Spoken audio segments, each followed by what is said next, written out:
All right, let's talk about Taiwanese night markets. In this huge, bustling world of incredible food, there's one snack that really stands out, and it's probably not the one you're thinking of. We're not talking about the giant fried chicken or even bubble tea. Today, it's all about the humble, golden, and surprisingly scientific sweet potato ball. Because see, when you bite into one of these things, you're not just eating a snack. You're getting a lesson in physics, a little piece of history, and honestly, a whole philosophy on life. So, what's the big secret hidden inside this famously empty treat? Let's get into it. You know, if a Taiwanese night market was like one of those old martial arts movies, the sweet potato ball would be the quiet, unassuming master. It doesn't have the big, flashy presence of the fried chicken steak or the worldwide fame of bubble tea. But man, it pulls in these legendary lines of people. Its real power is in its texture, right? You get that perfectly golden, crispy shell, and then you bite into this wonderfully chewy, but mysteriously hollow inside. That contrast is exactly what makes it a queuing myth. It's a snack so good, you'll happily wait in line for it, no matter what. So where did this little legend even come from? Well, like a lot of the best foods, its origin is a story about turning a tough situation into something delicious. It all started with a farmer who just refused to let good food go to waste. So the most popular story takes us back a few decades to a sweet potato farmer near Taipei's Zhongjiang Bridge. Some construction machinery had just wrecked part of his crop, but he couldn't stand the thought of throwing the damaged potatoes away.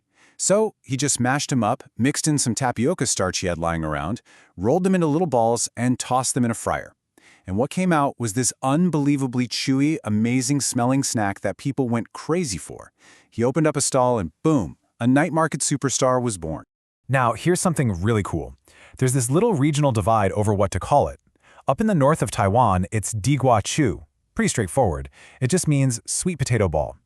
But if you go south, they call it QQ dan, which means chewy egg. The north is focused on the ingredient, but the south is all about celebrating that incredible, bouncy texture we call QQ.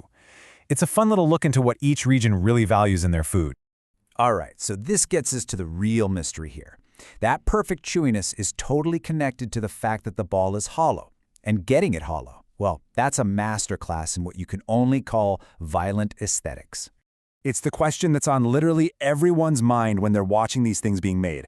Why is it empty inside? Is the vendor just being cheap, trying to sell you a ball of hot air? No way, not at all. It's actually the exact opposite. A vendor has to work 10 times harder to get that hollow center. That emptiness isn't a sign of them being stingy, it's a sign of serious skill and a ton of effort.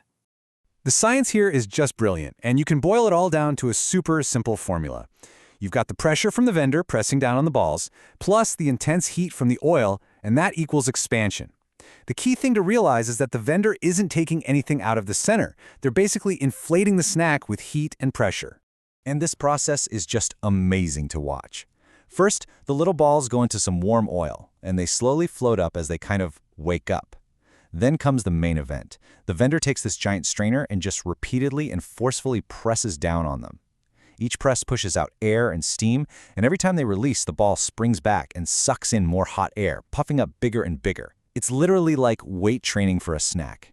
And for the grand finale, they crank up the heat to force out any extra oil and lock in that perfect crispy shell. So how can this little ball of dough possibly withstand all that pressure?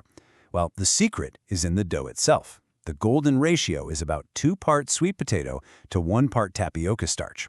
That gives the dough just enough elasticity to expand without breaking apart, but also enough structure to hold its shape.